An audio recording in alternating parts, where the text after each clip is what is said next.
आपका बहुत बहुत स्वागत करता हूँ। आज मेरे पितर तृप्त हो गए, मेरा कुल पवित्र हो गया, मेरा यज्ञ सफल हो गया। आप जैसा ब्राह्मण मेरे यज्ञ में पधारा महाराज। ये बताओ आपको क्या दे दूं, क्या सेवा कर दूं आपकी। अब यज्ञ चल रहा है तो ऐसे में कोई ब्राह्मण आपके यज्ञ में आ जाए तो और भी श्रद्धा हो जाती है ना कि इसे कुछ दान दक्षिणा दे दूं। तो बलि जी ने तो बड़ी बड़ी बातें कर ली, महाराज मैं बहुत बड़ा हूं, बताओ क्या दे दूं आपको, क्या कर दूं आपके लिए। अब भगवान मौन खड़े हुए हैं तो कहा गुरुदेव ये बोलते क्यों नहीं। बोले महाराज रुक जाओ, धैर्य रखो। जब कोई माला कर रहा होता है ना तो जब तक माला पूरी ना हो तो बीच में बोलना नहीं चाहिए, इसलिए माला कर रहे हैं, बीच में नहीं बोलेंगे। अब तो श्रद्धा और बढ़ गई महाराज कि बड़ा भजनानंदी भक्त आया। भगवान सोच रहे बाद में पता चलेगा, रुक जा बलि। अब भगवान ने माला पूरी कर दी तो तुम ही हो बलि। हाँ प्रभु मुझे ही बलि कहते हैं, मुझ दास को ही बलि कहते हैं। तो देखो बलि तुम कब से देने की बात कर रहे हो, दान की बात कर रहे हो। मुझे पता है कि तुम्हारे जो पर बाबा थे हिरण्यकश्यपु वो भी बड़े दानी थे, तुम्हारे जो बाबा हुए प्रहलाद जी वो भी बड़े दानी थे, और तुम्हारे जो पिता हुए विरोचन जी वो भी बड़े दानी थे। तो दान की परंपरा तो तुम्हारे कुल से चली आ रही, खानदान से चली आ रही, कोई बड़ी बात नहीं है। लेकिन हाँ यहाँ पर बात मेल नहीं खा रही। तुम दान की बात कर रहे हो लेकिन हम ले नहीं सकते। क्यों नहीं ले सकते भगवान? क्योंकि हम बहुत बड़े तपस्वी हैं, बहुत बड़े त्यागी हैं। हमने अपने जीवन में 1 रुपए का दान नहीं लिया किसी से। भगवान ने सच में नहीं लिया, कौन सी झूठ बात कही है। लिया किसी से आज तक दान प्रभु ने? लिया? भगवान तो देने वाले हैं महाराज, वो कैसे दान लेंगे? तो भगवान ने कोई झूठ नहीं कहा है, हमने आज तक कोई दान लिया ही नहीं महाराज। लेकिन प्रभु मेरा यज्ञ चल रहा है तो कुछ तो लेना पड़ेगा। अरे बलि तुमने हमें धर्म संकट में डाल दिया। बोले महाराज कैसा धर्म संकट? यदि नहीं लेते तो तुम्हारे मन को कष्ट होगा, और यदि ले लें तो हमारा नियम टूट जाएगा। महाराज कोई तो उपाय करो। एक ही उपाय है बलि, देखो यदि देने की इतनी ही इच्छा है तो 3 पग पृथ्वी हमें दान में दे दो। 3 ही क्यों मांगे? क्योंकि 3 ही गुण है संसार में, सात्विक राजसिक और तामसिक।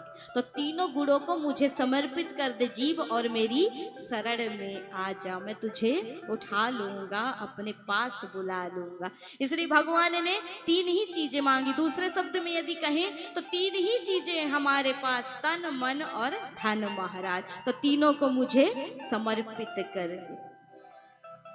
बलि ने कहा, हंसने लगे महाराज और कहा कि प्रभु गजब बात कह रहे हो, इतने बड़े दानी से मांगा भी तो क्या मांगा? 3 पग पृथ्वी। आप कहो तो बड़े बड़े किले दान कर दूं, मकान बनवा दूं आपके लिए महाराज, जो कहो वो कर दूं। बोले देखो बलि, गोधन गज धन बाज धन और रतन धन खान, अरे जब आवे संतोष धन सब धन धूरी समान। तो महाराज जब संतोष धन जीवन में आ जाए ना तो सारे धन व्यर्थ है, इसलिए लेंगे तो 3 पग ही, और नापेंगे भी तो अपने पग से नापेंगे। अब तो बलि को और हंसी आई कि महाराज आप नन्हे से बामन, आपके पैर कितने छोटे, इतने छोटे छोटे। मेरे पास ऐसे ऐसे राक्षस हैं ना जिनके पैर ही कई कई किलोमीटर लंबे चौड़े, कहो तो उनसे नपवा दूं, उनसे ले लो।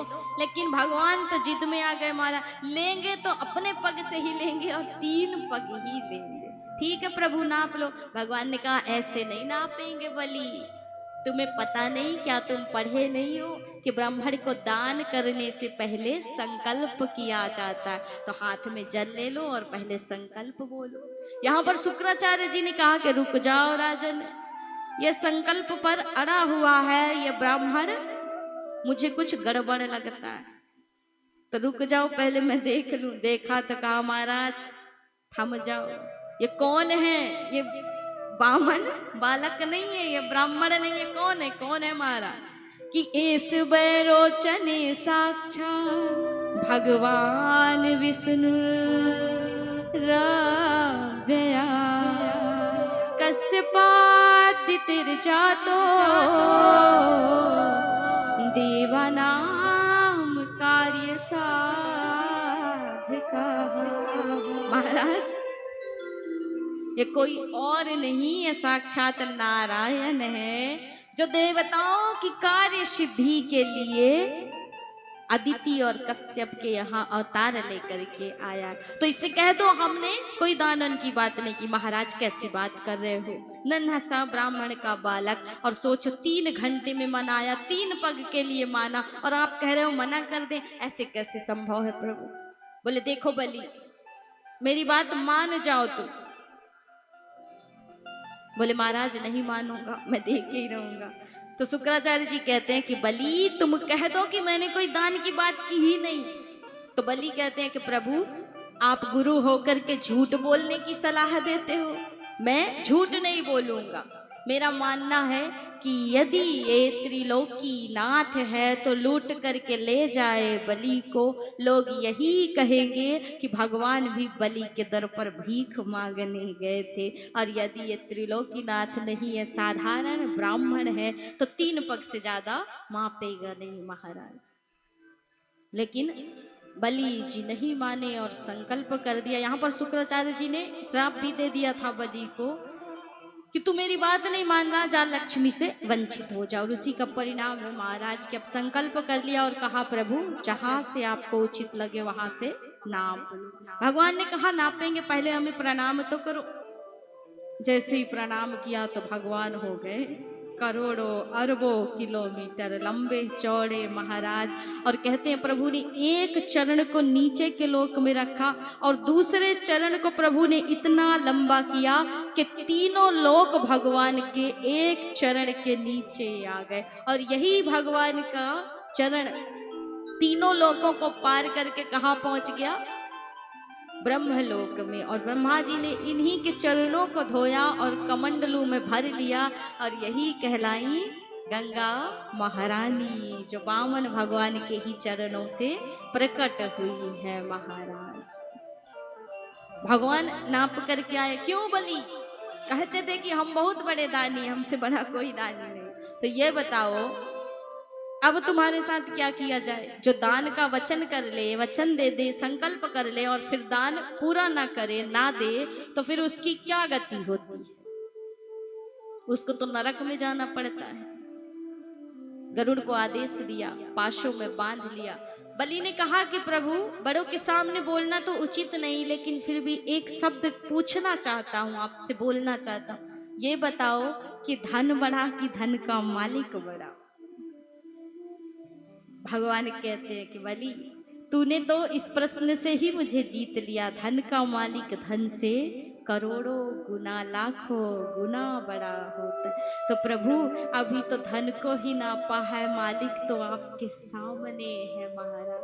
बाहर दानी बलि धन्य हो गए प्रभु और उसके मस्तिष्क पर अपने चरणों को रखा है। आज कहते हैं बलि के तो अश्रु बह रहे हैं महाराज, लेकिन भगवान के भी अश्रु बह रहे हैं कि दानी हो तो बलि सा। ऐसे ऐसे दानवीर हुए हैं महाराज कि अर्जुन ने एक बार अर्जुन को भी अहंकार हुआ कि मुझसे बड़ा कोई दानी नहीं है। तो कन्हैया ने कहा कि इसे दिखाना पड़ेगा कि संसार में कितने बड़े बड़े दानवीर हैं महाराज, जिन्होंने अपने शरीर को भी नहीं सोचा, अपने जीवन के बारे में भी नहीं सोचा।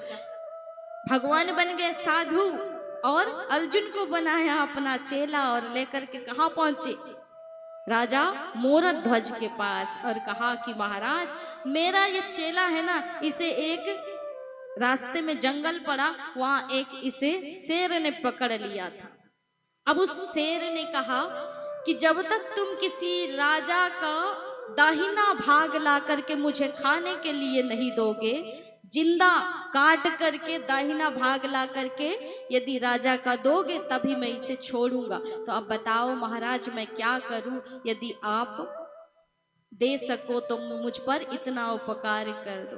राजा तैयार हो गए और जैसे ही महाराज आरा चलाया गया और नासिका तक वो आरा आया है, मोरध्वज को काटा जा रहा है, नासिका तक जैसे ही वो आरा आया है महाराज, तो बाएं नेत्रों से झरझर अश्रु बह रहे हैं। भगवान ने कहा कि रोक दो। क्यों प्रभु? तो कहा कि ऐसा दान मुझे नहीं चाहिए जिसमें तुझे तकलीफ हो, कष्ट हो, तेरे आंखों से अश्रु बह रहे हैं, वो दान मुझे नहीं चाहिए। कहा प्रभु चलने दो, ये आ रहा, ये तो खुशी के आंसू हैं। ये बायां हिस्सा जो मेरा, ये बड़ा दुखी है। यदि मैं दुखी होता तो मेरे दोनों आंख से अश्रु बहते, सिर्फ बाएं भाग से अश्रु बह रहा महाराज, इसलिए कि ये बायां हिस्सा बहुत दुखी है और दाएं हिस्से के प्रति अपना कर्तव्य दिखा रहा महाराज कि कैसा तू पुण्य आत्मा, कि तू भगवान के काम आया, और कैसा मैं अधर्मी पापी कि मुझे भगवान पूछ नहीं रहे। इसलिए मेरा ये बायां भाग रो रहा है प्रभु, दाएं भाग की सौभाग्य की सराहना पर। तो भगवान ने कहा कि देखा अर्जुन, आज भी संसार में ऐसे दानवीर हैं जिन्होंने एक पल में नहीं सोचा महाराज, और अपने प्राणों तक की बलि चढ़ा दी है। तो बलि तुझ जैसा शायद दानी ना कोई हुआ और ना होगा, मांग तुझे क्या वरदान चाहिए। तो बलि ने कहा प्रभु एक ही वरदान दे दो कि जब भी अपने महल से निकलूं, अपने घर से निकलूं, तो सदैव मुझे आपके दर्शन होते रहे। तो महाराज एक भक्ति ने भगवान को ऐसा बांध लिया, एक समर्पण ने भगवान को ऐसा बांध लिया कि बलि महाराज का 12 भागवतों में भी नाम आता है। इतने बड़े दानवीर कहलाए हैं बलि महाराज। और भगवान आज भी उनके सुतल लोक में, बलि आज भी सुतल लोक में निवास करते हैं, और भगवान आज भी वामन स्वरूप में